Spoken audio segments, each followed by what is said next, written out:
Bonjour, bienvenue à la formation IDEM. Mon nom est Elisabeth Pham de la Fédération des locataires d'HLM du Québec. Bonjour, mon nom est Annick Leroux de la Fédération des locataires de HLM du Québec. Bonjour, mon nom est Coralie Leroux du regroupement des offices d'habitation du Québec. Bonjour, mon nom est Marianne Garnier-Cloutier. Je suis conseillère en soutien communautaire à la Société d'habitation du Québec. Bienvenue à notre formation IDEM où on va vous apprendre à bien remplir le formulaire IDEM et aussi vous expliquer les bases et les fondements de IDEM. Merci. Je vais vous expliquer comment on va fonctionner. En fait, moi, je vais passer la première partie où on va vous d'expliquer comment remplir vraiment le formulaire, là, vraiment de A à Z, là. On va passer le formulaire question par question et Élodie va pouvoir expliquer les bulles. Il y a des bulles dans le questionnaire. Et si jamais Coralie ou Marianne, vous avez envie de rajouter des trucs, n'hésitez pas, là. La deuxième partie, c'est Coralie Duroc qui va enchaîner, qui va vous présenter un petit PowerPoint en expliquant comment présenter un bon projet. Puis, inquiétez-vous pas, si jamais on n'arrive pas à tout répondre à vos questions, mais on est toujours disponible au téléphone ou par courriel. Revenir un petit peu sur ce qu'est ID2M, parce que peut-être que IDEM ou ID2M, parce que peut-être que certains d'entre vous, vous le connaissez très bien, et puis peut-être que d'autres le connaissent moins. Donc on va aller vers la diapo 2.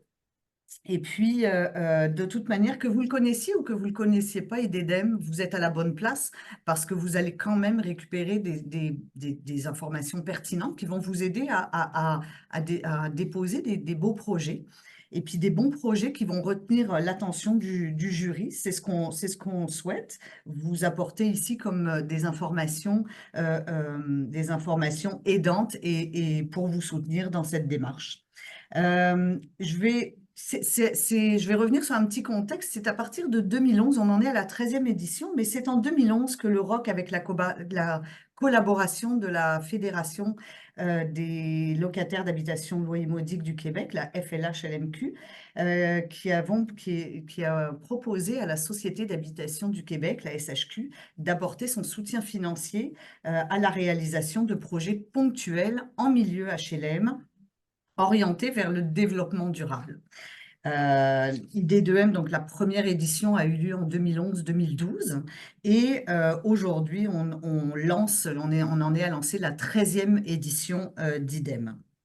L'objectif principal et général d'IDEM, c'est de soutenir financièrement les initiatives locales reposant, puis on l'a mis en valeur, c'est vraiment la mobilisation des locataires HLM et de favoriser leur implication dans l'amélioration de leur milieu de vie familial, communautaire et social. On insiste sur les deux concepts car ils sont au cœur des projets d'IDEM. Plus spécifiquement, c'est sûr que si on va dans les objectifs plus spécifiques, on veut encourager, ça sert à encourager le bénévolat et la participation des locataires à leur milieu de vie. Ça renforce la participation et le travail d'équipe des locataires lors de la réalisation d'actions de groupe avec des objectifs d'entraide, de prévention, de sensibilisation, de formation ou de loisirs. Ça doit engendrer des effets positifs sur l'environnement physique, social, communautaire en milieu HLM. Comme vous le voyez à l'écran, le financement d'IDEM, le budget global alloué pour l'édition 13e édition 2024-2025 est de 300 000 $, qui est entièrement financé par la Société d'habitation du Québec. Il y a 3 catégories de projets qui vont être déposés, ceux qui vont de 1 à 4 999 $, la catégorie 2 de 5 000 à 9 999 $, et la dernière catégorie, la plus importante en montant d'argent, de 10 000 $ à 15 000 $. La diapo suivante, la diapo 3, c'est une présentation un petit peu des dates, elle va arriver dans votre écran sous peu. C'est la présentation, voilà, des dates importantes de cette 13e édition d'IDEM 2024-25. Donc, nous avons officiellement lancé le projet lundi dernier, le 8 juillet dernier. Tous les documents vous permettant de compléter votre demande sont accessibles sur les sites internet du ROC et de la Fédération. La date limite, vous la voyez à l'écran, la date limite pour déposer vos dossiers est le 20 septembre 2024, le 20 septembre prochain. Le comité de sélection se réunira mi-novembre et c'est en février 2025 que les résultats des projets retenus seront connus. Pour rappel, et comme à chaque édition, les projets doivent débuter le 1er mars 2025 et se terminer le 31 décembre 2025. Et enfin, dernière date qui clôt un petit peu cette 13e édition IDEM 2024-2025, elle se déroulera le 31 janvier 2026. Ce sera la date limite pour déposer les rapports finaux de vos activités. Ça fait le tour de la première présentation. On va passer à diapo 3 et Elisabeth, tu vas pouvoir présenter de la manière dont va se dérouler la prochaine partie de la présentation. Le déroulement de la première partie, c'est moi qui vais la faire, aidée d'Élodie. Donc, on va faire la partie 1 et 2 et on va couvrir les bulles 1 à 9. Donc, ensuite, on va faire la partie 3 à 8 et on va couvrir les bulles 10 et jusqu'à la fin des bulles. Donc, c'est cela et on va y aller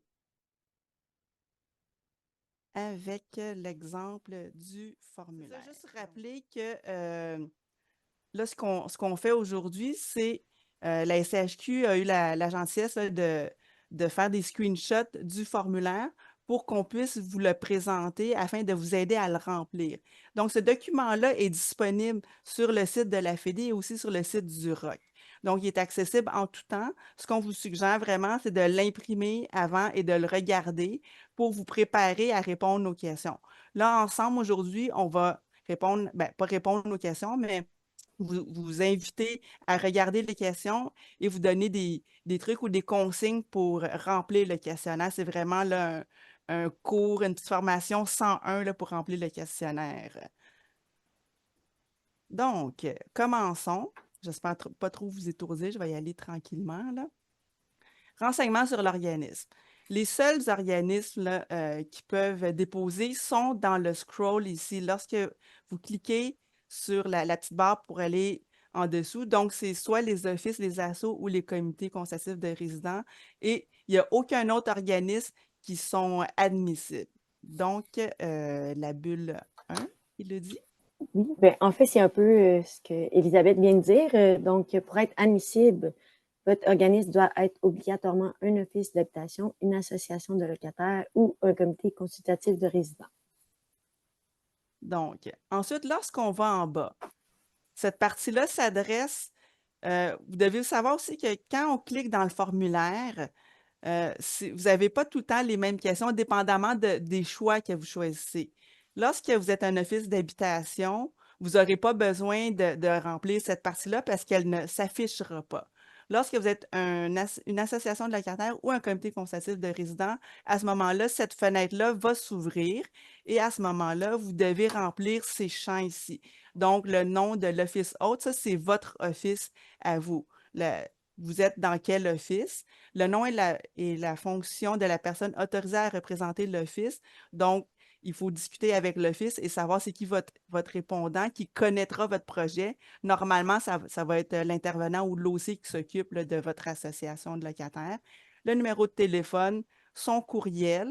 Et ici, vous devez joindre le fichier qui atteste là, que l'office est au courant.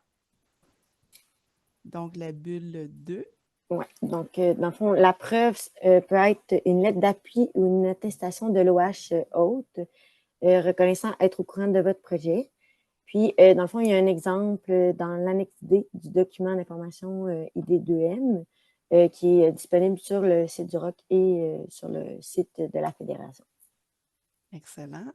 Donc, ici, la prochaine question, c'est le nom de l'organisme. Là, ça s'adresse vraiment à vous. C'est l'organisme qui remplit le formulaire. Donc, c'est le nom de votre organisme, l'association des locataires,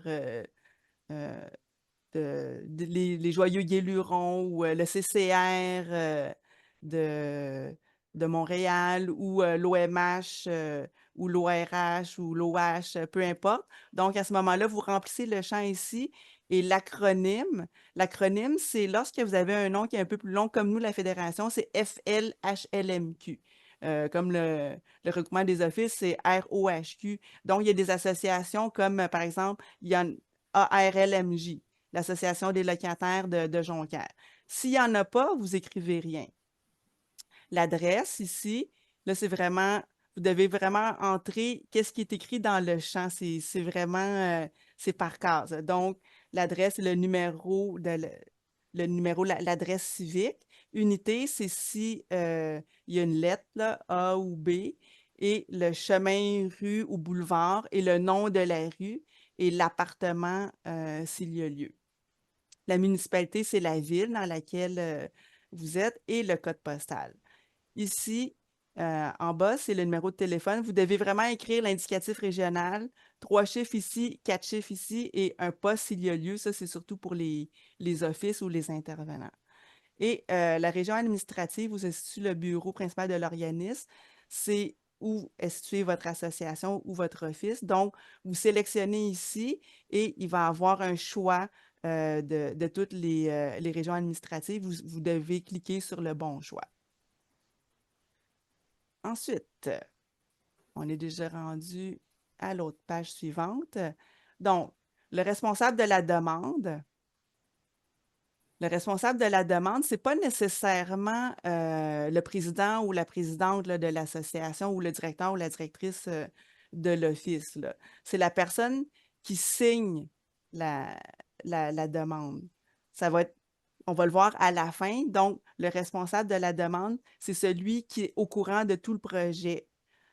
Donc, le prénom, le nom et la fonction dans l'organisme, son titre. Ça peut être président, présidente ou directeur, directrice. C'est pas obligé d'un poste aussi. Ça peut être trésorier ou secrétaire, là, ou juste administrateur ou administratrice. La même chose ici, le numéro de téléphone, donc le code régional 514-819-450, peu importe. Les 3 premiers chiffres, les 4 derniers chiffres et le poste s'il y a lieu. Le courriel. Ça aussi, faites attention. Écrivez des courriels avec vraiment le A, le commercial, là, parce que le champ n'est pas configuré en sorte qu'il va refuser votre courriel là, si vous n'avez pas le A commercial. La bulle 3. Pour la bulle 3, ben, dans le fond, toutes les correspondances de la SHQ en lien avec la demande seront transmises directement à cette personne responsable de la demande, dont, entre autres, la lettre d'acceptation ou de refus. Donc, autre personne à contacter pour le projet. S'il n'y en a pas, il n'y en a pas, mais normalement, il faudrait vraiment avoir quelqu'un parce que ça change souvent, peu importe la situation. Il faudrait avoir une deuxième personne ressource, soit un autre poste là, dans l'association ou simplement un administrateur ou une administratrice. Et la même chose là, pour un office qui dépose un projet. Là, c'est les mêmes champs, donc je ne vais pas répéter, là, mais le nom, le prénom, etc. Donc, ici, c'est important. Votre projet est-il présenté conjointement avec un ou plusieurs organismes admissibles? On se rappelle que les seuls organismes admissibles, c'était ceux du début, soit les OH, les ASSO ou les CCR. On peut nommer jusqu'à 5 organismes. Ça, c'est quand vous voulez faire des projets conjoints, il peut y avoir plusieurs organismes. Ça va se passer comme, par exemple, avec 2 ou 3 associations qui sont dans le même secteur, vont décider de déposer un projet conjoint. Ou les OH, ça peut être 2, 3 OH qui décident ensemble de faire un projet conjoint, mais ça peut aussi être un OH et une association, ou un OH et quelques associations. Donc, si vous dites non, cette fenêtre-là ne va pas s'ouvrir. Si vous dites oui, donc ces fenêtres-là vont s'ouvrir. Donc, à ce moment-là, vous devez nommer le nom des OH, des organismes avec qui vous faites le projet si c'est un projet conjoint. Donc, le nom de l'organisme, le nom et la fonction de la personne, son numéro de téléphone, son courriel. Et si vous avez encore d'autres organismes à ajouter, vous pouvez en ajouter jusqu'à 5. Si vous en ajoutez un autre, vous cliquez là-dessus. À ce moment-là, une autre fenêtre comme ça va s'ouvrir plus bas, jusqu'à un maximum de 5. S'il y en a juste un, à ce moment-là, vous continuez. Logement touché par le projet. Combien de logements votre organisme représente-t-il? Ça, c'est vraiment combien de logements l'OH dessert ou combien de logements l'association ou le CCR dessert. Ce n'est pas la même chose que l'autre question qui est combien de ces logements sont directement touchés par votre projet. Ça, c'est la nuance, c'est on peut desservir 100 logements, mais ceux qui vont participer à notre projet, c'est peut-être juste 20 logements. C'est les gens de ces 20 logements-là. Ouais, exactement. Donc, c'est un peu ce que la Bulle 4 mentionne, c'est que les logements qui sont directement touchés par le projet sont ceux dans lesquels résident les locataires qui participeront aux activités. Activement, en plus. Donc, ensuite, ça, c'est la partie, c'est tout dans les parties un petit peu moins le fun, mais on arrive au central là, bientôt. Là, vous devez écrire les adresses complètes du ou des HLM qui sont directement ciblés par le projet. Si c'est juste un HLM, c'est simple, mais si c'est plusieurs HLM, à ce moment-là, vous devez écrire les adresses de toutes les HLM. Donc, ici, il faut se rappeler que vous pouvez toujours aller à la page suivante ou la page précédente. Par contre, pour aller à la page suivante, souvent, il faut avoir rempli tous les champs qui sont obligatoires. Vous allez voir que si vous cliquez sur Suivante et que vous n'avez pas rempli tous les champs qui sont obligatoires, il va y avoir une fenêtre encadrée rouge qui va apparaître et qui va vous dire c'est où vous n'avez pas rempli les champs qui sont obligatoires. Ensuite, n'oubliez pas quand même consigne quand même très importante de sauvegarder. Sauvegarder toujours au fur et à mesure. Parce que si vous quittez ou devez quitter ou vous perdez l'électricité, si vous n'avez pas sauvegardé, l'information que vous avez remplie auparavant va disparaître. Et puis, quand vous sauvegardez, vous allez voir qu'il va y avoir une fenêtre qui va apparaître, qui va vous demander le courriel ou l'envoyer pour récupérer ensuite. Parce que qu'est-ce qui est intéressant du formulaire IDEM, c'est que vous pouvez y retourner tant que vous voulez, jusqu'à temps que vous n'ayez pas envoyé à la fin, que je vais vous le montrer, là, envoyer, là, ce sera final. Mais entre-temps, vous pouvez toujours le sauvegarder et y revenir tant que vous voulez.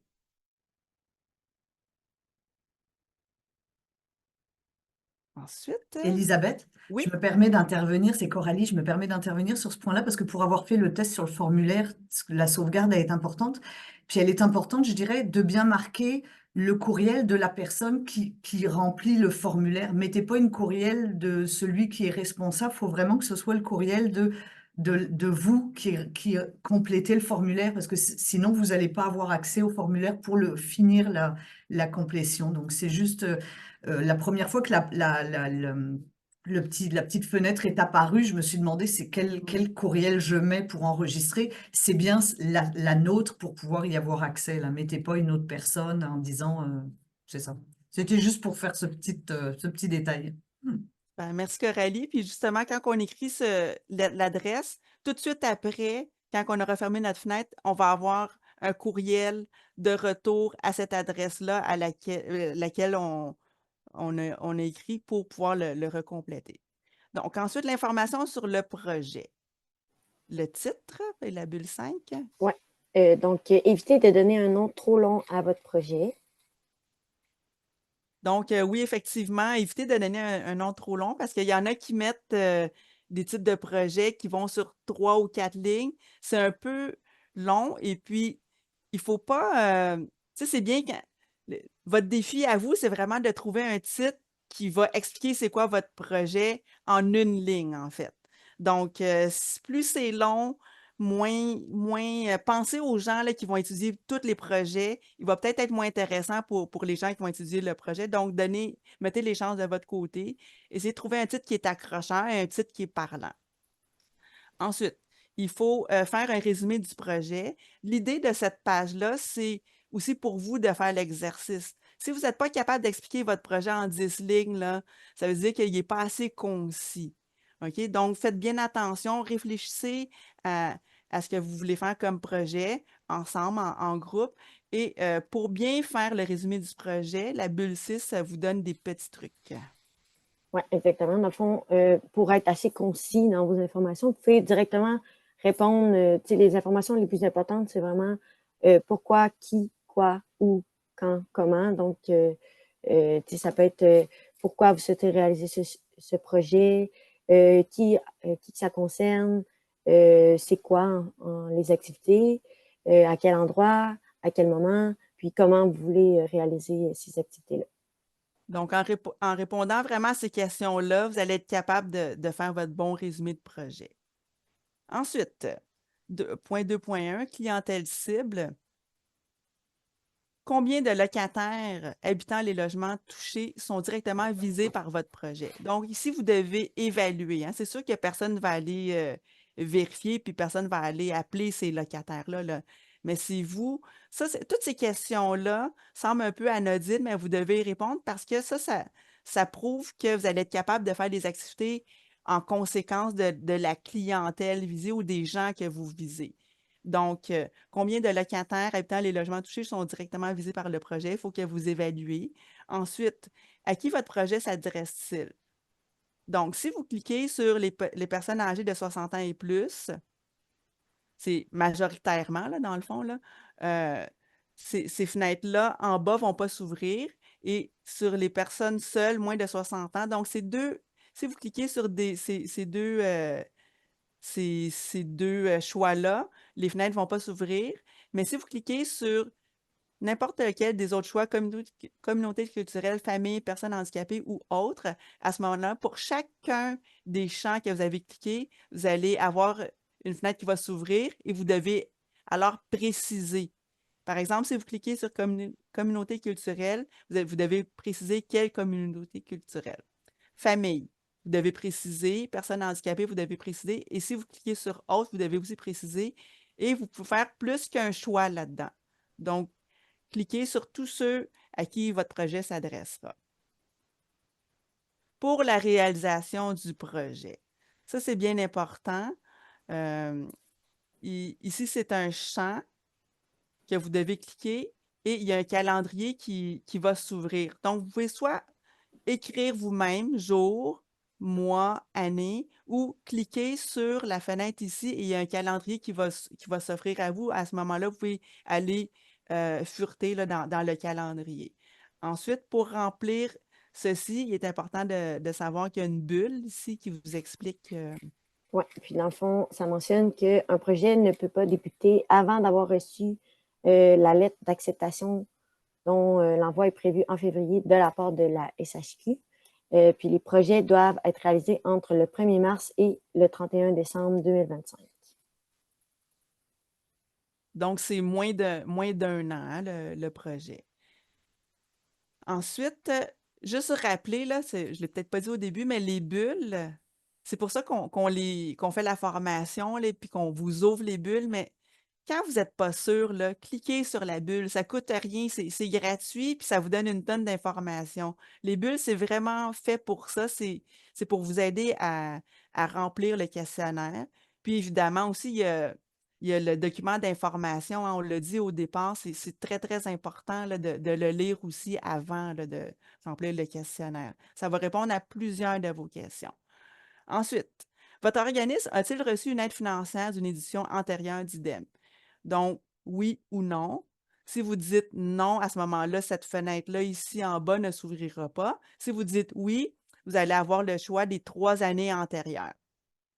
Donc, pour chacune des années antérieures, à ce moment-là, si vous avez cliqué sur 2023, 2024, il va s'ouvrir cette fenêtre-là.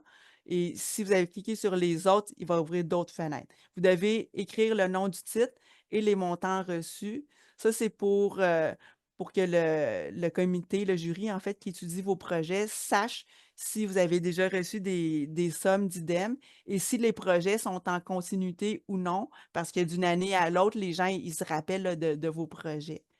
Donc, le projet pour lequel vous demandez une aide financière cette année, donc 24-25, est-il en continuité de celui de 23-24? Oui ou non? Donc, si vous dites non, cette fenêtre-là ne s'ouvrira pas. Si vous dites oui, vous devez expliquer. Décrivez les principales activités réalisées lors de l'édition 2023-2024 et sommairement la façon dont a été utilisée l'aide financière reçue. 10 lignes. Donc, vous devez expliquer comment vous avez dépensé votre argent l'année précédente. Et puis ça, c'est bien important. Et aussi, je vous invite à respecter le maximum là, de 10 lignes. Là. Parce que si Si vous n'êtes pas capable de le dire en 10 lignes, ça veut dire qu'il y a un petit problème. Il faut vraiment essayer de répondre en 10 lignes. Et puis ensuite, la question qui est très importante ici, c'est si vous demandez une poursuite, parce qu'IDEM, on le sait, ce n'est pas un programme, ce n'est pas une initiative qui est récurrente. Ça ne doit pas financer des activités régulières. Si vous le faites plus d'une année, si vous le faites plus d'une année qui est telle quelle, ça devient une activité régulière de votre association. Donc, IDEM ne finance pas. Ça, c'est important à savoir. Donc, si c'est une poursuite, vous devez expliquer pourquoi c'est important d'avoir une poursuite. Est-ce, par exemple, qu'il y avait juste un HLM, là, vous couvrez d'autres HLM? Est-ce que, par exemple, c'était juste les aînés, puis là, vous couvrez aussi les familles? Est-ce que vous ajoutez une plus-value? Fait que ça, c'est très important. Qu'est-ce qui est évalué là-dedans? C'est vraiment la plus-value parce que IDEM, comme je vous dis, finance pas des activités qui deviennent régulières. Donc, la pertinence du projet. Il y a 2 sous-questions. Premièrement, c'est décrivez brièvement le milieu de vie des locataires visés par votre projet, puis précisez les besoins auxquels votre projet veut répondre. Donc, il y a 2 sous-questions. La première question, c'est plus d'ordre général, hein. C'est le milieu de vie, le type d'habitation, le profil des locataires, le climat social, la vie communautaire associative. Donc, un maximum de 10 lignes. Donc, c'est on habite dans un milieu rural, on habite dans un milieu plus campagne où c'est un désert alimentaire. Donc, c'est vraiment d'expliquer où se situe votre HLM. Puis, par exemple, si c'est un milieu qui est comme plus criminalisé ou, par exemple, ou un milieu où les gens sont très isolés, il faut le dire ici. C'est plus général. La deuxième partie de la pertinence du projet, il faut expliquer le besoin ou le problème. Donc, pourquoi vous faites ce projet-là? Normalement, il y a un enjeu que vous voulez adresser ou un problème que vous voulez essayer de régler. Donc, c'est ici que vous l'écrivez, là. Comme par exemple, est-ce que, par exemple, chez vous, il y a beaucoup de vandalisme? Vous pouvez l'écrire ici. Nous, ici, vous avez déjà écrit, c'est un milieu de famille avec beaucoup d'enfants, pas beaucoup d'activités autour. Puis là, ici, il y a beaucoup de vandalisme, donc vous voulez essayer d'attaquer ce problème-là de vandalisme en créant des activités pour que les jeunes s'occupent. Donc, c'est ici que vous devez écrire ça. Donc, un maximum de 10 lignes. Ensuite, la deuxième partie, les résultats attendus. Quand vous faites ce projet-là, c'est quoi que vous voulez que ça apporte au milieu? C'est quoi le résultat que vous souhaitez? Par exemple, si vous voulez créer des terrains de jeu vous voulez équiper le terrain vide en avant pour que les jeunes puissent s'amuser, mais c'est quoi le résultat à la fin que vous voulez? Bien, vous voulez que les jeunes ils s'impliquent plus dans leur milieu, les jeunes qui s'occupent, qui soient plus sportifs, etc., qui créent un milieu de vie plus dynamique. Donc, vous pouvez écrire ici maximum de 3 résultats. Puis, avec l'aide de la petite bulle 8, les résultats, dans le fond, doivent être bien définis et spécifiques au projet, doivent être mesurables, accessibles et réalistes pour sa durée de réalisation. Pour la description du projet, quelles sont les principales activités à réaliser dans votre projet? Expliquez ce que vous voulez faire concrètement. Maximum 15 lignes. Là, c'est un peu la même chose qu'en haut, mais avec des vraies actions. Qu'est-ce que vous voulez faire? On veut consulter nos jeunes. On veut leur demander une liste des activités qu'ils aimeraient faire. On veut essayer de créer avec les aînés un endroit de discussion. Donc là, c'est vraiment toutes les activités principales que vous voulez faire dans votre projet. Puis la bulle 9, dans le fond, mentionne que c'est pas à cet endroit-là qu'on mentionne les objectifs, les besoins et du projet en soi. C'est vraiment ça va dans d'autres parties. Cette partie ici, c'est vraiment concentré sur la description des activités.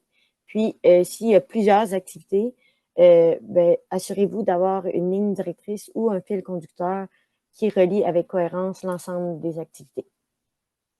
Puis ici, peut-être je rajouterais, là, par exemple, ceux qui sont pas, qui savent pas trop c'est quoi un fil conducteur, c'est vraiment quand vous faites un projet et qu'il y a plusieurs activités, il faut que ça se tienne entre eux les activités. Par exemple, si vous voulez mobiliser les familles et puis faire une activité d'éducation sur la nature ou sur les pommes, donc, il y a vraiment, il y a tout le build-up, la création du projet, c'est on consulte les gens, ensuite, on détermine l'activité qui est aller à la cueillette de pommes, puis ensuite, on revient, il y a une petite formation sur comment on apprête les pommes. On peut faire une activité sur tu sais, les recettes, on peut faire une activité de cuisine collective, puis après, ça se termine par une fête de la récolte. Tu sais, donc, il faut que faut que ça fasse une boucle et que ce soit cohérent ensemble, les activités. Ça peut pas être,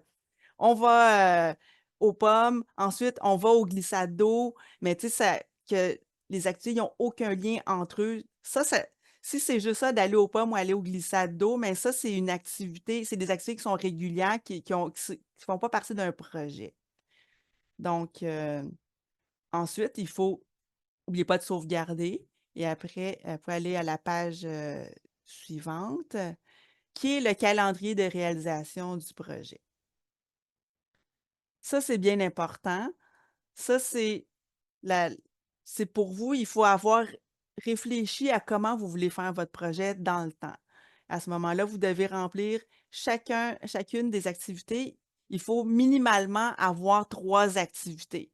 Puis le formulaire permet de mettre maximum 12 activités. C'est sûr, vous faites les activités principales. Comme par exemple, une des activités, ça pourrait être au début, si vous décidez pour votre projet d'engager une ressource externe, à ce moment-là, mais la date du début, ça peut être 1er mars, date de fin, disons 15 mars. À ce moment-là, vous dites embauche, tu sais, ou procédure d'embauche de la personne. Puis là, vous détaillez. Et ici, dans la fréquence, lorsque vous cliquez ici sur la flèche qui descend, vous avez un choix déroulant, un menu déroulant. Donc, cette activité-là, ça va être une fois seulement. L'organisme responsable, est-ce l'association de locataires, le comité consultatif, l'office ou une autre? Ici, ça peut être autre parce que lorsque vous faites des partenariats avec d'autres organismes, ça se peut qu'ils prennent en charge cette activité-là. Par contre, prendre en charge, ça ne veut pas dire qu'ils organisent tout. Il faut s'assurer quand même que les locataires soient toujours dans la boucle. Même lorsque c'est des projets d'office, il faut que les locataires soient impliqués dans la réalisation, dans l'actualisation du projet. Ici, préciser si vous avez d'autres informations à préciser. La même chose, comme je vous dis, il faut avoir minimum 3 activités. Et ici, ce qu'on ne voit pas comme on a ouvert les fenêtres, là, c'est il faut noter la fréquence, mais aussi le nombre de participants, le nombre de personnes qui vont participer à chacune de ces activités principales-là. Donc, maximum 12 activités. Lorsque vous êtes rendu à la 3e activité, lorsque vous allez ajouter une 4e activité là-dessus, donc une autre fenêtre s'ouvre comme ça pour chacune des activités jusqu'à maximum 12 activités. Ensuite, ben, il faut toujours sauvegarder et ensuite aller à la page suivante. La page suivante, l'implication des locataires. Ça donne beaucoup de points. C'est lorsque vous remplissez bien ces questions-là, puis d'avance, là, juste lorsqu'il y a des questions qui sont posées, là, à chaque fois qu'il y a des questions qui sont posées, il faut vraiment y répondre parce que les questions sont évaluées, les réponses sont évaluées. Donc, mettez-en, ici, c'est maximum 5 lignes. Mettez-en quand même plus que pas assez. Mettez pas juste un mot. Tu sais, mettez pas, par exemple, ici, au niveau de l'identification des besoins et des problèmes, vandalisme. Tu sais, c'est un petit peu trop chenu, je dirais, là. Donc, de quelle façon les locataires ont-ils participé à la démarche d'élaboration du projet? Donc, ici, vous pourriez marquer les locataires ont constaté qu'il y avait beaucoup de bris, des lumières brisées, des trucs comme ça. Donc, ça l'explique un peu plus comment vous avez identifié les problèmes. Donc, et c'est comment les locataires ont participé à la démarche de l'élaboration. Donc, il faut tout le temps que les locataires soient là-dedans. Ici, la même affaire. Au niveau du choix du projet, pourquoi vous avez choisi de faire ce projet-là au lieu d'un autre projet?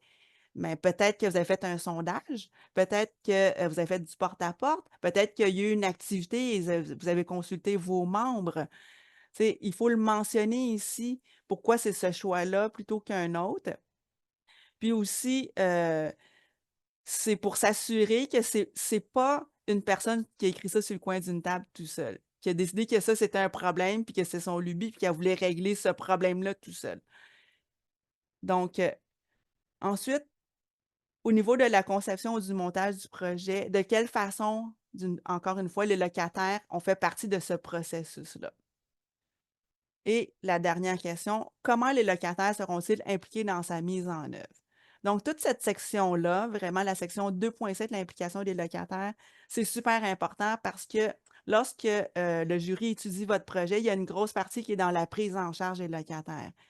Aussi, qu'est-ce qui est important à savoir? Là, ici, je m'adresse peut-être surtout aux offices, c'est que lorsque les locataires sont impliqués dès le départ dans la conception du projet, vous vous assurez qu'ils vont participer au projet. Ce ne sera pas un projet qui est comme tenu à bout de bras par des employés d'office, puis après ça, on va chercher des locataires pour participer au projet. Donc, on manque tout, à ce moment-là, sinon, on manque tout le but d'IDEM, qui est la prise en charge des locataires.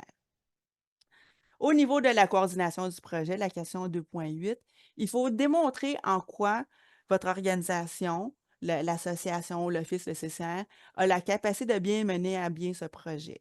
À quelles ressources externes ferez-vous appel pour pallier un manque d'expertise à l'interne? Puis ça ici, là, ça vous donne des points quand vous avez des partenaires qui sont extérieurs.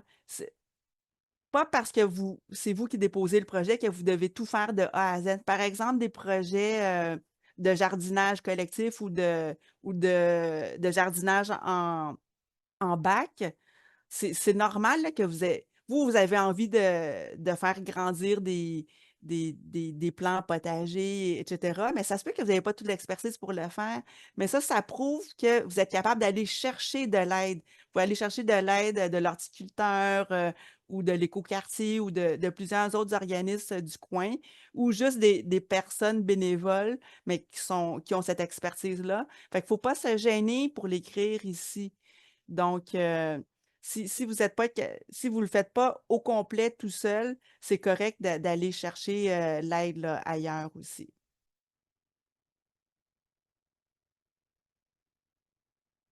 Donc, on a fini cette partie-là. On va départager l'écran. J'étais rendue à 3. Donc, la collaboration des partenaires. Si le projet implique la collaboration d'acteurs du milieu pour vous aider à le réaliser, nommez les partenaires concernés et indiquez la nature de leur contribution, que la nature soit en ressources humaines ou matérielles. Vous pouvez nommer jusqu'à 8 partenaires. Donc, une lettre d'engagement. Et là, c'est encore important de vous référer au document d'information d'IDEM. Hein. La lettre d'engagement doit obligatoirement être fournie par chaque partenaire identifié et elle est distincte de la lettre d'appui morale. Donc, partenaire 1, juste peut-être pour vulgariser, là, partenaire, partenaire, là, c'est un autre organisme extérieur qui vient vous aider à réaliser votre projet. Que ce soit en ressources humaines ou en ressources financières. Ça peut être quelqu'un qui vous prête de l'expertise, comme par exemple l'écoquartier ou je ne sais pas, la maison de jeunes du quartier qui vient vous aider dans un projet pour votre association. Et c'est différent de la lettre d'appui qu'on va expliquer plus bas. Donc, ici, il faut ajouter les partenaires, le nom du partenaire et spécifier si c'est de l'aide humaine ou de l'aide matérielle et décrire la description ici, c'est quoi exactement l'aide que ce partenaire-là va apporter Et ici, vous avez un endroit où vous choisissez le fichier et vous le joignez. Lorsque vous cliquez sur choisir fichier, ça va aller vous amener sur votre ordinateur à vous où vous avez classé votre document. À ce moment-là, vous cliquez dessus, mettez-le là-dedans. Et aussi, un petit truc, nommez-le déjà correctement. C'est votre fichier, nommez-le, par exemple, engagement écoquartier. Ça va être vraiment plus simple là, pour vous retrouver aussi, pour le jury, pour se retrouver. Donc, un même partenaire peut avoir plusieurs contributions. Il peut peut-être prêter une ressource, mais aussi il peut prêter un local ou un ordinateur ou du matériel. Donc, si il y a plusieurs ressources, à ce moment-là, vous voyez ici, ajouter une autre contribution pour ce même partenaire, oui ou non. Si vous faites oui, ça va sortir cette fenêtre-là. Si vous faites non, il n'y va rien qui va sortir. Donc, la même chose, vous ajoutez jusqu'à 8 partenaires. Si vous avez un deuxième partenaire, vous cliquez là-dessus, toute une fenêtre comme ça va s'ouvrir. Et vous remplissez les champs, évidemment. Lettre d'appui morale. Donc, comme les lettres ici sont obligatoires, il me semble, Coralie, que tu ne peux pas avancer si tu ne joins pas de lettres, hein? Oui, moi, c'est ce que En j'avais tout cas, effectivement. ça Oui, se oui, peut, tout à oui. fait. Ouais, ouais. Normalement, En là, fait, ici, si vous ne mm. joignez pas de lettres, vous ne serez pas capable d'avancer, de changer de page. Donc, il faut vraiment que vous ayez la lettre. Et puis, il faut la préparer avant, effectivement, comme dit Oui, Ellie, de bien la nommer, de ne pas se tromper de document, de ne pas mettre un oui. autre document à la place d'un autre, effectivement. Donc, au point 3.2, les lettres d'appui moral. Donc, ça, c'est un peu plus simple et un peu plus facile à obtenir, les lettres d'appui moral. Et je ne sais pas si c'est dans une bulle, mais encore une fois, les lettres d'appui et les lettres d'engagement, vous avez des exemples qui sont fournis dans le document d'information. Fait que lisez, s'il vous plaît, le document d'information. Ça va vous aider beaucoup, beaucoup et vous éviter beaucoup de travail. Donc, si vous avez des lettres d'appui moral, ça, c'est assez facile, hein? Ça, c'est vraiment, là, ça vous donne des points aussi, là, je vous dis, là, perdez pas vos points là-dessus. Une lettre d'appui moral, c'est n'importe qui connaît votre organisme, puis qui dit, oui, moi, je trouve que ce projet-là, ça va être bon pour le milieu et que cet organisme-là a les capacités de bien faire ce projet-là. Donc, ça, c'est juste pour s'assurer que vous n'avez pas encore une fois écrit votre projet sur le coin d'une table, puis que personne n'appuie votre projet, puis que le projet, ça va être un flop. Comme c'est des fonds publics, on veut s'assurer d'avoir le plus de chances possible que les fonds soient bien dépensés. Donc, si vous avez une deuxième lettre, il faut cliquer sur le carré ici. Il y aura encore une autre fenêtre, là, pareil comme ça, qui va s'ouvrir et vous devez les remplir. Vous avez jusqu'à 6 lettres d'appui possibles. Les lettres d'appui, Elisabeth, ça peut être un organisme communautaire du quartier, ça peut être une personne organisme communautaire du CIUS, ça peut être différentes personnes. Là, il n'y a pas seulement au Le niveau de député, l'OH, le ouais, c'est député, la ça, ouais. politique, voilà, ça peut être le maire, ça peut Ouais, être un conseiller municipal. Donc, vous avez plein de choix ouais, de personnes qui peuvent appuyer votre projet dans la mesure où ben, ça prouve tout le côté collaboratif et mobilisateur de votre projet. excellent. Donc, 3.3, les retombées et pérennité du projet. Ça, toute cette section-là, c'est pour s'assurer, encore une fois, que les fonds vont être bien dépensés et que le projet va arriver à ses objectifs, va permettre que l'argent soit bien dépensé. Donc, en quoi le projet améliore-t-il la capacité des locataires à prendre en charge collectivement leur milieu de vie? Donc, encore une fois, voyez-vous toute l'importance qui est mise sur la participation des locataires. Donc là, vous devez écrire en quoi vous pensez que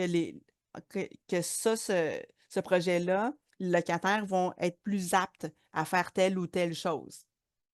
Quelles sont les retombées positives sur leur qualité de vie en HLM? Par exemple, un jardin, là, c'est un peu qu'est-ce qui me vient parce qu'on en a souvent des projets de jardinage collectif, puis il fait beau, là.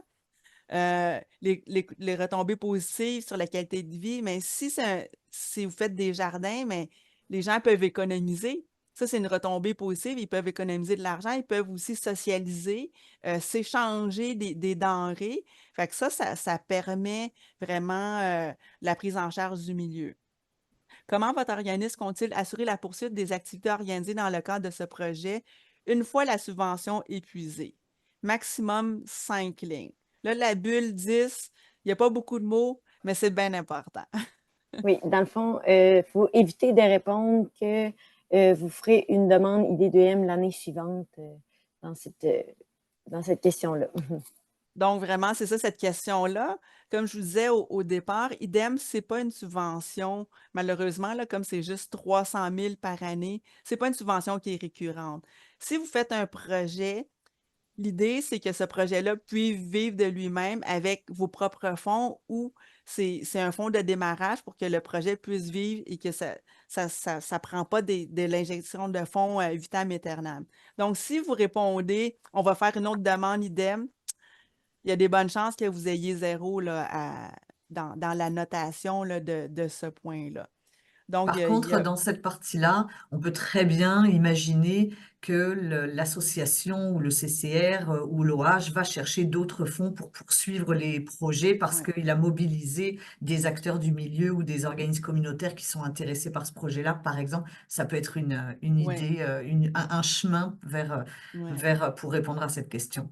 Oui, exactement. Ou ça peut aussi être de l'autofinancement. Par exemple, vous pouvez aussi peut-être vendre des trucs, tu sais, des denrées, puis pour pouvoir vous partir la fois d'après, pour avoir un fonds de dépenses pour ensemencer, peu importe, là. Donc, encore une fois, il faut sauvegarder. Informations et documents supplémentaires. Ici, c'est tout ce que vous avez dans votre tête, mais que vous n'avez pas pu écrire parce que ce n'était pas posé dans les questions auparavant. Écrivez-le ici. Ça l'influence beaucoup là, le jury pour des projets, peut-être des fois qui sont à l'extérieur de la boîte. Comme par exemple, on a déjà eu par le passé, il y avait eu des fusillades. Il y avait une fusillade dans le secteur. Fait que c'est bien de l'écrire. Fait que le jury est plus sensible, c'est que peut-être qu'une autre année, ce projet-là n'aurait pas passé dans ce secteur-là, mais là, comme il y a vraiment un gros besoin de se rassembler et il y a eu quelque chose de brisé, il y aura une plus grande ouverture là, du jury d'accepter un projet qui serait peut-être pas normalement ou évalué avec d'autres qui seraient moins bons qu'un autre, tu sais. Donc, écrivez-le ici ou s'il y a quelque chose de particulier qui s'est passé l'année ou tu sais, depuis après la COVID, par exemple. Il y a eu beaucoup de gens qui ont écrit des trucs sur la COVID où ce que la participation était beaucoup moindre. Donc, il y a eu des projets qui partaient un peu plus de la base qu'on n'aurait peut-être pas accepté une année antérieure. Donc, écrivez tout ce qui vous passe par la tête, mais que vous n'aurez pas réussi à mettre dans les questions qui étaient vraiment ciblées. Donc, au niveau des documents supplémentaires, ajoutez en pièce jointe tout document supplémentaire qui pourrait constituer un atout pour l'analyse de votre demande, tel que preuve d'acquisition d'équipements ou de matériel d'occasion.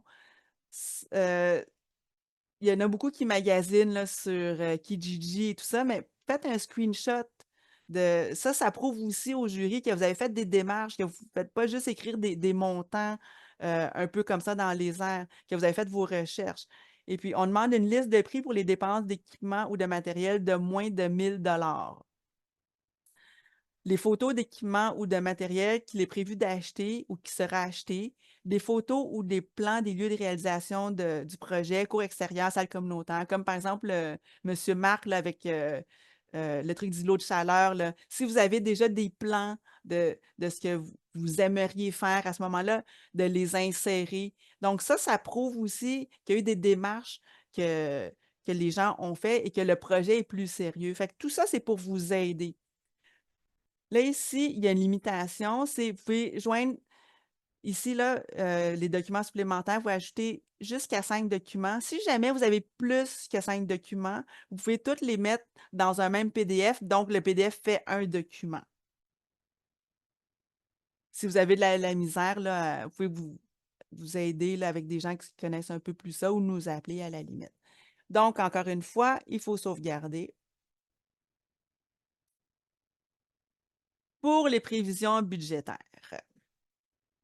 Ça, il faut avoir réfléchi, hein, on ne peut pas juste rentrer des chiffres comme ça Aussi, il faut avoir réfléchi à comment on veut faire notre montage financier pour notre projet. Donc, Est-ce que je comprends? indiquer... Ah, OK, Non, vas-y, excusez, mais je Gabi. savais pas si... Ouais, Non, parfait. ben vas-y. Ouais. Parfait. Donc, les montants que vous allez déclarer doivent correspondre à une réelle contribution en argent qui sera remise à votre organisme. Vous ne devez pas prendre en compte la valeur des contributions matérielles ou humaines fournies par les partenaires de votre projet. Donc, exactement. Ça, c'est bien important parce que on le voit, ça, c'est surtout peut-être les offices là, dans d'autres demandes de subvention sont habitués autrement. Quand c'est des contributions qui sont humaines ou matérielles fournies par d'autres partenaires, souvent, ils mettent la valeur, puis ils mettent, ça fait gonfler le montant du projet. Mais ici, dans IDEM, si ce n'est pas de la vraie argent, on ne le met pas. Ça, donc, ça peut être mentionné dans la lettre d'engagement, la valeur de la contribution, mais on ne le met pas dans les principales, dans les vraies sources de revenus parce que ça va vous nuire, en fait, si vous le mettez ici. On va considérer que vous avez l'argent, puis si on coupe ailleurs, à ce moment-là, ben, vous n'aurez pas eu vraiment l'argent. Donc, c'est vraiment déconseillé de le faire. Il ne faut pas faire ça. Donc, c'est indiquer la provenance et le montant de vos sources de revenus. Donc, arrondir les montants au dollar le plus près ou 0 si aucun montant n'est à prendre en compte. Ça, n'oubliez pas de mettre le 0 parce qu'il ne vous permettra pas d'aller plus loin si vous ne mettez pas 0. Ça, c'est les limitations là, des formulaires, ce type de formulaire-là. Puis Donc, la contribution. on pourrait taper sur l'ordinateur dans ces cas-là Oui, c'est ça, quand on ne sait pas. Voilà. Donc, contribution d'une association de locataires. Puis ça, là, les amis, là, c'est vraiment super important. Ça donne des points.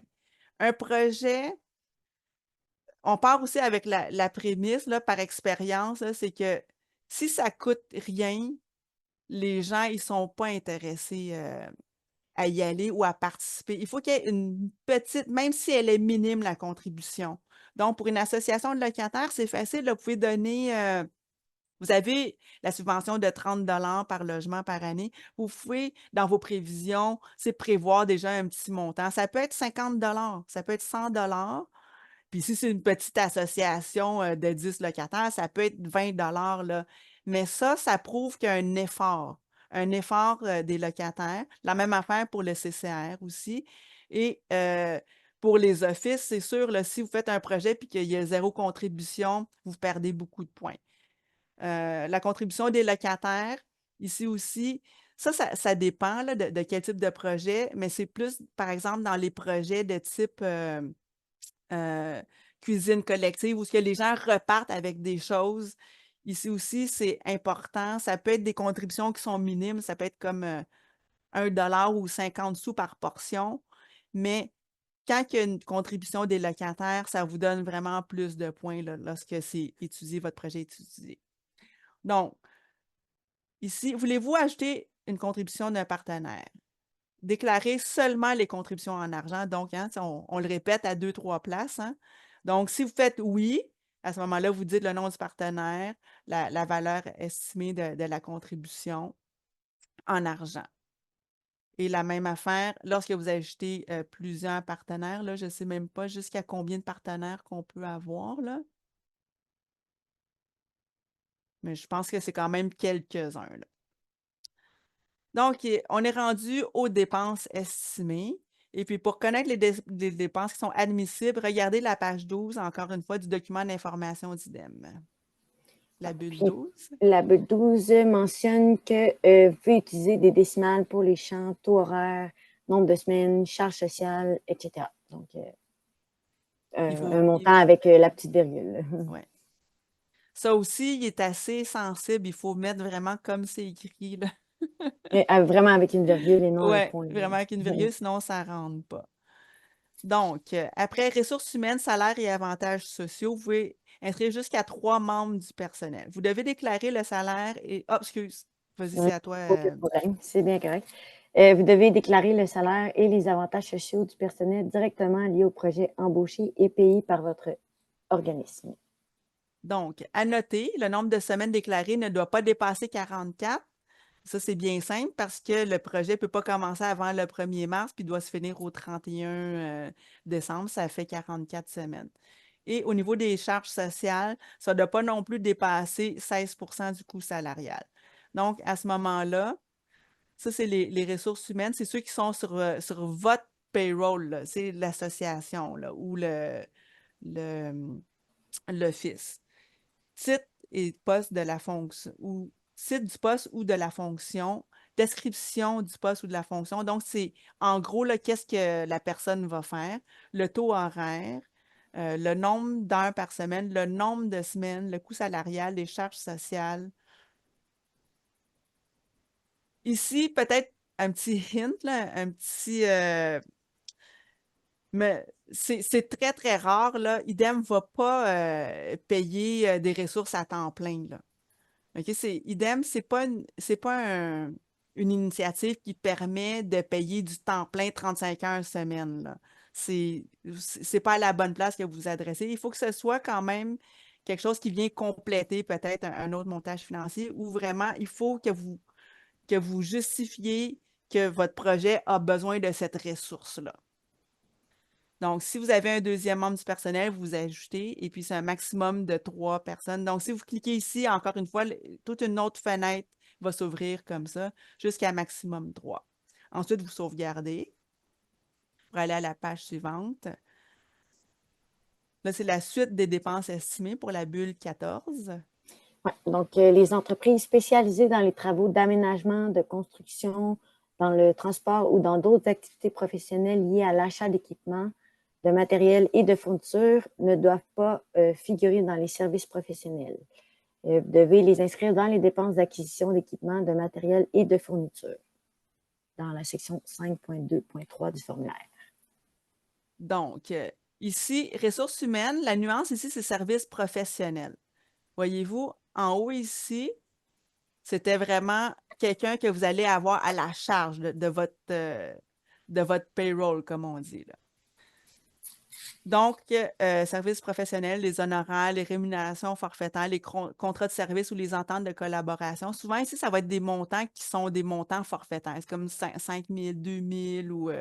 et puis, on a une lettre là, qui vient avec ça. Il y a une entente de service, là. Donc, vous devez le nombre de semaines déclarées, encore une fois, de ne pas dépasser 44 semaines. Et vous pouvez ajouter un maximum de 5 ententes de service. Donc, si vous en avez, vous devez remplir les champs, le nom de l'organisme ou le prestataire de service, le titre du poste ou de la fonction et la description du poste ou de la fonction, le nombre d'heures par semaine, le nombre de semaines, le montant de l'entente. Et la même chose, si vous en avez un deuxième, une autre fenêtre va s'ouvrir, troisième, etc. Encore une fois, vous devez sauvegarder pour vous rendre à la page suivante. Là, on est rendu aux ressources matérielles. Achat d'équipements, de matériel ou de fourniture. Vous avez la possibilité d'énumérer jusqu'à 12 items. Incluez tous les frais reliés à l'achat d'équipements, de matériel ou de fourniture, installation, pause, aménagement, construction, transport. L'acquisition d'équipements ou de matériel d'occasion constitue un atout important dans l'évaluation de la demande. À noter, vous devez fournir au moins une soumission pour tout item de 1 000 $ et plus. Donc, ici, qu'est-ce qui est important à savoir, c'est tout ce que va coûter votre projet en matériel, il faut le mettre, mais il ne faut pas nécessairement mettre, si vous pouvez mettre jusqu'à 12 items, mais ne mettez pas comme 8 vis fois 1 $ égale 8 $. Tu sais, vous pouvez mettre une section. Si par exemple, c'est, comment on appellerait ça? Disons, matériel, vis, etc. Vous pouvez marquer un nom général, puis si c'est 100 $, mettez la description, mais vous mettez une fois 100 $. Ne mettez pas 8 fois 1 $, parce que c'est sûr que là, votre 12, il va être rempli trop vite, le 12 items. Qu'est-ce qui est important de savoir aussi ici, c'est que si c'est un item de 1000 et plus, il faut avoir une soumission ou vraiment comme un pro-forma, là. Et puis même si c'est des items qui sont moins chers, il y en a beaucoup aussi que c'est génial. Qu'est-ce qu'ils font? C'est ils remplissent un cart, là, un panier. En fait, vous faites une simulation, vous remplissez un panier, puis vous faites semblant que vous l'achetez. Donc, ça vous donne déjà le prix avec les taxes et vous pouvez joindre ça à votre demande. Puis en même temps, vous avez déjà une bonne partie de votre projet de fait. Tu sais, s'il est accepté, vous savez déjà où aller chercher votre matériel.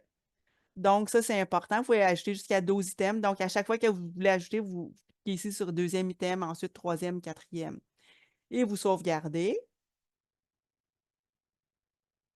Les dépenses estimées, la suite. Donc, la même chose pour les ressources matérielles. Ici, c'est location. Lorsque vous devez louer un véhicule ou de l'équipement, ça, j'aimerais peut-être mentionner, là, il y a souvent des projets qui ont été refusés parce que les coûts étaient trop chers par rapport au projet. Par exemple, si vous faites labourer un jardin, vous n'avez pas besoin d'acheter la laboureuse. Vous pouvez juste aller la louer. Donc, ça diminue de beaucoup les frais, là. Des fois, les gens ne pensent pas à ça. Puis aussi, on a un penchant favorable lorsque, tu sais, déjà, si vous pouvez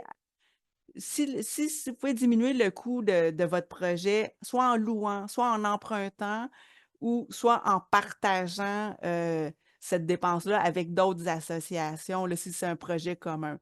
Donc, ça, c'est plus intéressant, mais la location ou d'acheter de l'équipement usagé. Ça aussi, on a un penchant là, parce que c'est idem, c'est quand même pour le développement durable là, aussi. Donc, ça, c'est des trucs qui vous permettent que le projet soit plus intéressant et vous donne plus de chances de l'obtenir. Donc, la même affaire ici, vous pouvez ajouter jusqu'à 4 items. Vous sauvegardez, n'oubliez pas, hein? Ensuite, dans les autres dépenses, là, c'est les dépenses comme les frais de déplacement, la communication, promotion, photocopie, imprimerie, etc. Vous pouvez ajouter les autres dépenses. Ça, ici, je vous fais une mise en garde, hein? Souvent, on a refusé, peut-être pas nécessairement le projet au complet, mais on a coupé dans le budget lorsque les gens mettent des dépenses régulières. On ne finance pas ça, le câble, là, puis les téléphones des employés de l'office. Ça, c'est des charges qui sont des charges régulières qui doivent être payées par l'employeur. Vous ne pouvez pas pelleter ça dans la cour d'IDEM, là. Donc, IDEM, c'est vraiment IDEM finance les frais qui sont en rapport avec le projet uniquement. Donc, la même chose ici, vous pouvez acheter jusqu'à 5 items. Donc, vous décrivez l'item, vous nommez l'item, vous décrivez le montant, la quantité, et ça va se calculer automatiquement. Puis tous les chiffres qui sont calculés automatiquement, vous allez le voir à la fin, ça se met dans un tableau, puis votre budget va se calculer automatiquement. Donc, vous sauvegardez encore une fois. On est rendu aux prévisions budgétaires.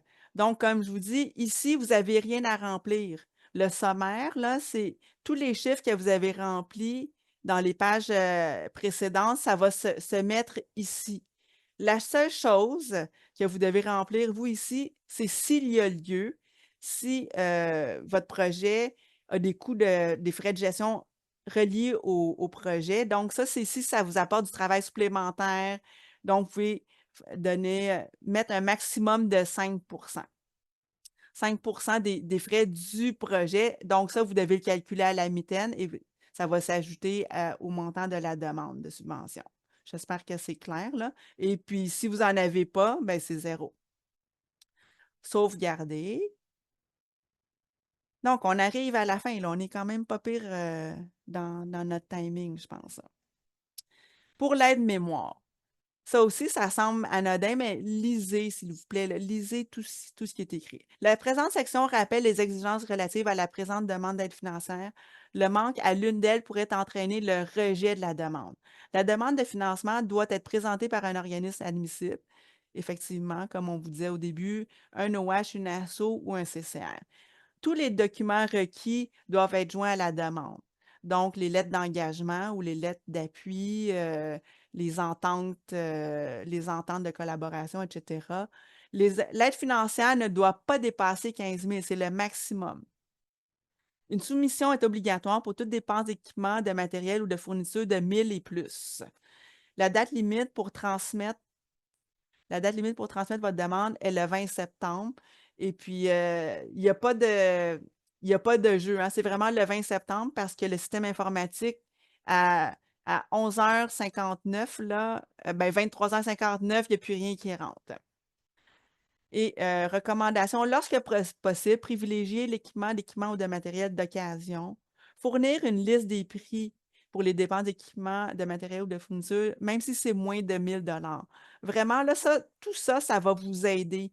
Mettez-en un peu plus que pas assez, puis ça prouve aussi au jury que vous avez fait des démarches, puis que vous voulez vraiment avoir le projet. Fournir des photos d'équipement ou de matériel qu'il est prévu d'acquérir. Donc, encore une fois, ça peut être comme des captures d'écran de trucs que vous avez vus sur Kijiji ou sur Canadian Tire ou peu importe. Fournir des photos ou des plans des lieux de réalisation du projet, cours extérieur, salle communautaire, etc. Ça, aussi, là, par exemple, si vous dites le terrain en avant, il est vraiment en décrépitude, prenez une photo de... Ça va frapper l'imaginaire de ceux qui étudient votre dossier, là. Donc, ça vous donne plus de chance. Mettez tout ce que vous pensez qui peuvent vous donner plus de chance. Donc, on est rendu pas mal à la fin. Donc, ici, déclaration du demandeur et transmission. Déclaration. Je déclare sur l'honneur que les renseignements fournis dans cette demande d'aide financière ainsi que les documents joints sont exacts et véridiques. Donc, vous devez cocher. Et je reconnais également avoir consulté les acteurs du milieu ou les organismes communautaires impliqués dans la réalisation du projet faisant l'objet de la présente demande. Vous devez cocher aussi. Et signature de la personne autorisée. Vous rappelez-vous au début, on disait c'était qui était responsable. Donc, c'est la même personne qui doit signer avec la date. Et en guise de signature, la personne autorisée, celle qui est désignée comme telle dans la partie 1 du formulaire, doit inscrire son nom dans le champ ci-dessous. Et là, ici, c'est ici, là. Si vous sauvegardez, vous pouvez revenir. Mais si vous faites soumettre, c'est fini, là. C'est fini, là. Vous ne Ça, pouvez c'est plus important, retourner. hein. Ça, c'est Ouais. important. Il n'y a pas Fait de que c'est correction. vraiment la fin. Si vous n'êtes pas sûr, là, faites juste sauvegarder, vous allez pouvoir y revenir. Mais si vous faites soumettre, c'est fini. Votre demande est partie, puis il vous reste à espérer que ça fonctionne. Et si Donc, vous avez terminé le projet que vous faites sauvegarder en disant oh, je vais me laisser une petite marge, on est le 10 septembre, puis vous dites oh, il me reste 10 jours au cas où j'ai une petite relecture à faire et que vous oubliez d'appuyer soumettre, vous n'avez pas envoyé votre projet. Donc exactement. faites attention à ça. Soyez diligents sur le fait de soumettre. Vous le faites, vous pouvez le faire le 20 septembre jusqu'à 23h58, mais faites-le, ne pensez pas qu'en enregistrant, vous avez terminé votre dossier. C'est un très bon conseil, Coralie. Moi, je rajouterais que moi, je vous suggère de ne pas l'envoyer tout de suite parce qu'après, on pense tout le temps à quelque chose, mais envoyez-le quand même 2-3 jours avant. Attendez pas la dernière minute parce que l'informatique, hein, des fois, l'Internet ne fonctionne plus, il y a une inondation, une panne, peu importe. Si vous êtes sûr de l'avoir terminé, envoyez-le, là. Attendez pas juste pour attendre, mais si c'est la première rédaction ou la deuxième, vous pouvez y retourner comme vous voulez, mais n'oubliez pas de l'envoyer avant la date limite, en bout de ligne. Exact. Je vais profiter, avant Annick de partager le PowerPoint, je vais partager moi aussi mon écran, puis je vais juste vous montrer parce qu'on a parlé du projet, puis c'est un petit écart de ce qu'on fait dans notre présentation, notre ordre du jour, mais dans ta présentation, ça me paraissait important. On fait référence au site internet du ROC et de la fédération, puis je vais en profiter pour voir juste vous montrer comment c'est, puis je vais essayer de mettre aussi sur la fédération, mais je vais partager mon écran et puis je vais vous montrer un petit peu comment c'est et ce que vous retrouvez sur le site. Partager. Je pense que vous voyez, donc on arrive sur le site du ROC, je pense que vous voyez la page du site du ROC, vous arrivez sur cette belle photo d'un projet de je ne sais pas quelle année, et donc vous avez l'explication, pas mal ce qu'on a dit, mais vous retrouvez surtout les dates importantes, l'accès au formulaire, vous cliquez ici, le document d'information. Ça, je vais juste vous le montrer parce que c'est pour vous rappeler ce que c'est comme document. Il est important c'est celui-là que vous retrouvez. Et vous avez plein de tout ce qu'a dit Elisabeth. Vous le retrouvez pas mal dans ce document. Vous voyez les annexes, vous avez beaucoup. Donc ça aussi, c'est un document extrêmement important à avoir à côté du formulaire quand vous le remplissez. Le document d'information, l'exemplaire du formulaire PDF, ce que Elisabeth vient de vous présenter, il est disponible ici. Et le lien aux formations, vous les avez ici. Bon, celle du 10 juillet, c'était aujourd'hui, mais celle du 14 août, elle se retrouve ici avec les dates du projet. Vous avez la même chose au niveau de la fédération. Si je clique sur la fédération FLHLMQ, vous retrouvez, tu vas me guider, hein, Elisabeth, Oui, mais je pense que c'est tu la le première retrouves page, oui. ici. Ici. Comment bien remplir ici, là, c'est ça? Donc, on retrouve Ben, les ici, informations. ouais. Tout ici à droite, Voilà, ici, vous les dans avez la toutes. colonne de droite, est tout le temps là. Puis aussi, on a une section au milieu de la page, là, dans nos Ici, actualités aussi. là, ici. Descends un Non, petit peu. je descends un Descends. petit peu. Ouais, ici. Ici, Ouais, voilà, je l'avais ouais. pas vu. Voilà, donc vous cliquez ici, là-dessus, vous avez également une idem. Donc, vous êtes, j'arrête le partage, mais c'était pour vous montrer ce que ça donne sur les deux sites. Donc, n'hésitez pas, vous avez toutes les références des documents, le formulaire, les liens pour les formations, elles se retrouvent sur nos deux sites. Donc, Annick, je vais t'inviter à partir le PowerPoint pour la deuxième partie. Là, ça va consister vraiment il y a des choses que vous avez déjà entendues par Elisabeth, mais on a vraiment sur optimiser votre projet, là. Comment vraiment aller à vous préparer et puis déposer un bon projet. Comme on a dit tout à l'heure, il peut y avoir des idées super de projets, mais comme elles ne sont pas reliées aux deux accroches importantes d'IDEM, c'est-à-dire la mobilisation des locataires et l'amélioration du milieu de vie, eh ben, ça marche pas. Donc, la première chose, c'est dans la préparation. Prenez le temps de lire les documents, ce que je vous ai montré, le document d'information, le formulaire PDF que vous a présenté Elisabeth. Prenez donc le temps de bien les lire, de bien comprendre les questions avant de vous lancer dans le formulaire en ligne sur le lien là, parce que effectivement, cette période de préparation et de lecture va permettre de bien structurer votre projet puis vos idées pour bien les mettre en place. Donc, c'est vraiment un conseil qu'on vous donne.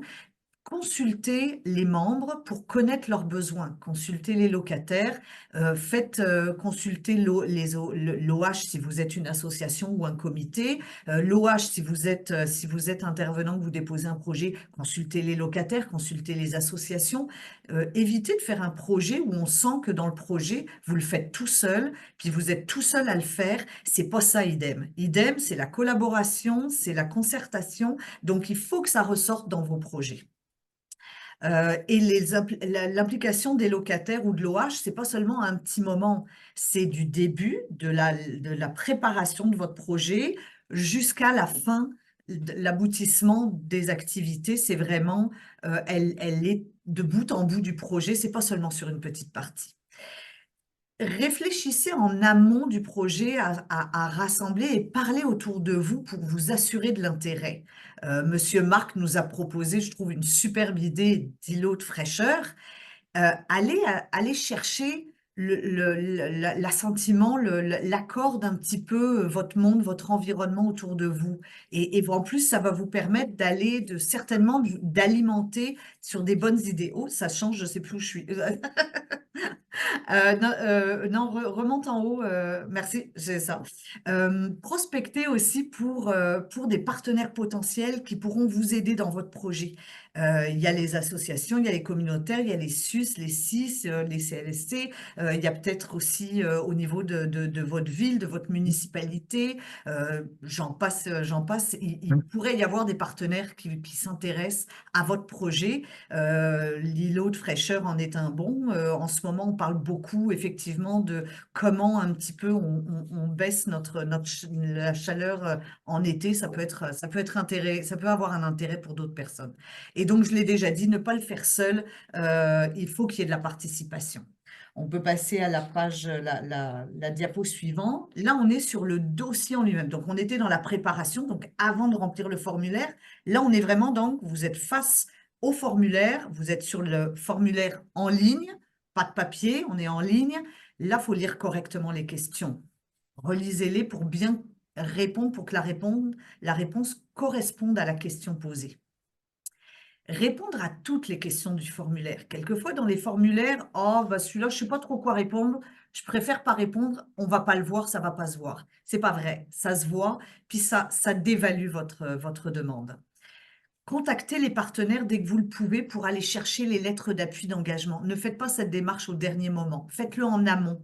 Comme ça, déjà, c'est fait. Vous avez toutes vos annexes que vous préparez en amont. Et comme ça, quand vous vous mettez devant le formulaire pour le remplir, vous faites tout de suite ce que vous a expliqué Elisabeth tantôt. Vous cliquez sur votre lettre d'appui, vous allez la chercher, vous la mettez. Comme ça, vous ne l'oubliez pas. Parce que si vous remplissez le formulaire, que vous n'avez pas votre lettre d'appui, que vous le faites, ah, je le ferai plus tard, finalement, vous allez peut-être l'oublier. Donc, faites les lettres d'appui et vos annexes avant et ensuite remplissez le formulaire.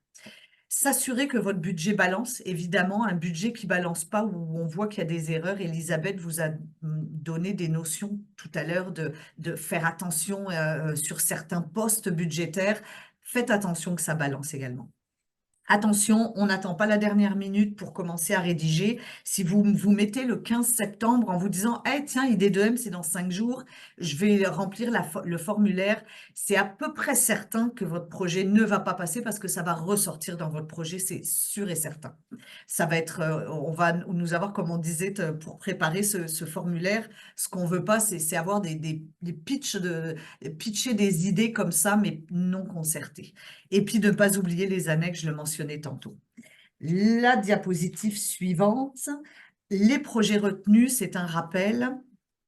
Les projets retenus doivent être élaborés avec la participation des locataires à chacune des étapes de réalisation. On fait appel, si possible, à la collaboration du milieu. C'est toujours un plus dans un projet.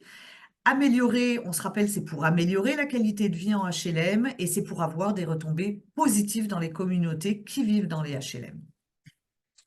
La diapo suivante, là on a fait exprès d'être très visuel avec nos couleurs pour vous rappeler les critères qui seront en faveur de votre dossier.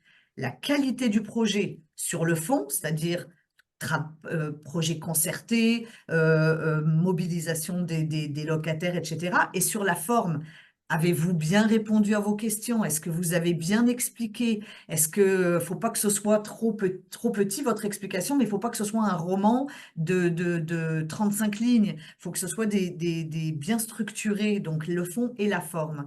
Ce sont des projets réfléchis et concertés. Ce sont des projets qui encouragent le bénévolat et la participation des locataires à leur milieu de vie. Les critères qui déprécient votre dossier, là où vous pouvez perdre des points, c'est des formulaires incomplets, des informations floues. C'est quand le comité de sélection doit deviner le projet. Ça, c'est le pire.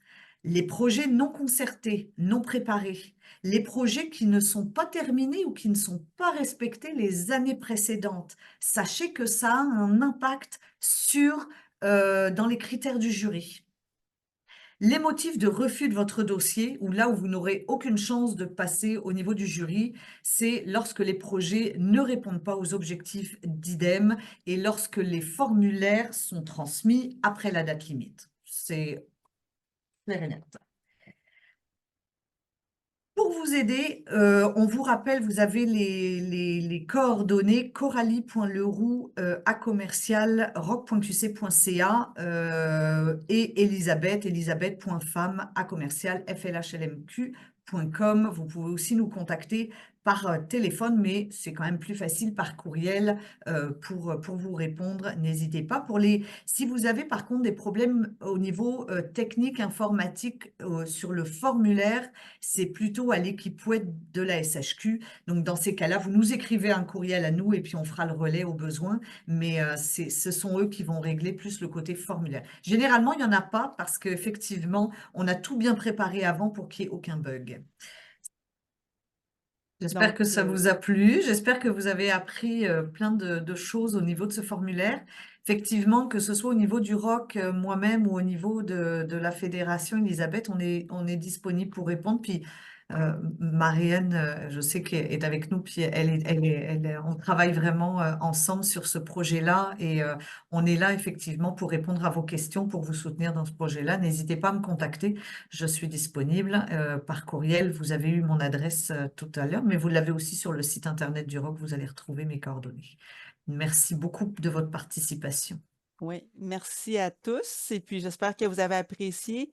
J'aimerais aussi peut-être rappeler que par les années passées, vous avez plus qu'une chance sur deux quand vous déposez un projet d'être retenu. L'année passée, on a financé 70, plus de 70% des projets. Fait que ça vaut vraiment la peine, là. Il n'y a pas beaucoup de sources de subvention où vous avez un si haut taux de réussite. Puis l'idée d'IDEM, là, c'est vraiment d'aider les initiatives des locataires ou des offices qui encouragent l'empowerment, la prise en charge. Donc, on cherche à donner de l'argent. Tu sais, on veut qu'il y ait des projets. Donc, si c'est un projet qui a du sens, déposez-le, ayez pas peur. Puis si vous avez des questions, posez des questions à nous, là, à Coralie, à moi, ben, à la Fédé, là. Tous mes collègues aussi sont aptes là, à vous répondre, là. N'hésitez pas, puis on vous aide, là. On va vous aider à faire du ménage dans vos idées, puis vous posez les bonnes questions. Mais mon conseil principal, c'est vraiment de répondre aux questions qui sont posées dans le formulaire, puis de lire les documents à l'avance. Je vous remercie. Je remercie nos partenaires, hein, Coralie et Elodie Duroc. Marianne aussi, merci d'avoir été là. Et Annick, ma collègue, là, pour toute la partie technique. Et je remercie tout le monde là, d'avoir pris de votre temps précieux pour venir. Je vous remercie.